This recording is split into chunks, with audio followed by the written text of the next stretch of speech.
ஊத்துக்கோட்டை அருகே பைரவர் ஆலயத்தில் பைரவர் ஜெயந்தி விழா வெகுவிமரிசையாக நடைபெற்றது. திரளான பக்தர்கள் பங்கேற்று சாமி தரிசனம் செய்தனர். திருவள்ளூர் மாவட்டம் ஊத்துக்கோட்டை அடுத்த தொம்பரம்பேடு கிராமத்தில் அமைந்துள்ள ஸ்ரீ மகா கால பைரவர் கோவிலில் தேய்பிறை அஷ்டமியொட்டி பைரவர் ஜெயந்தி விழா வெகுவிமரிசையாக நடைபெற்றது.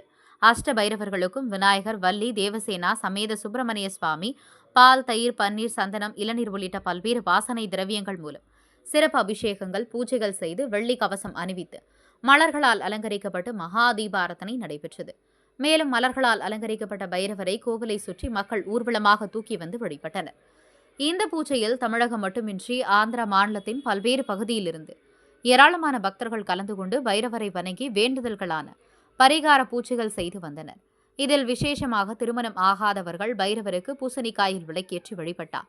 திருமணம் ஆவதாக பக்தர்கள் தொடர்ந்து இதை செய்து வருகின்றனர். மேலும் பூஜையில் கலந்து கொண்ட அனைவருக்கும் கோவில் நிர்வாகம் அன்னதானம் வழங்கி வருகின்றனர். இந்நிகழ்ச்சியில் திருவள்ளூர் வடக்கு மாவட்ட கழக செயலாளர், முன்னாள் சட்டப்பேரவை உறுப்பினருமான சிறுனியம் பலராமன் கலந்து கொண்டு சிறப்பு பூஜை நடத்தினார். பின்னர் அன்னதானம் வழங்கப்பட்டது.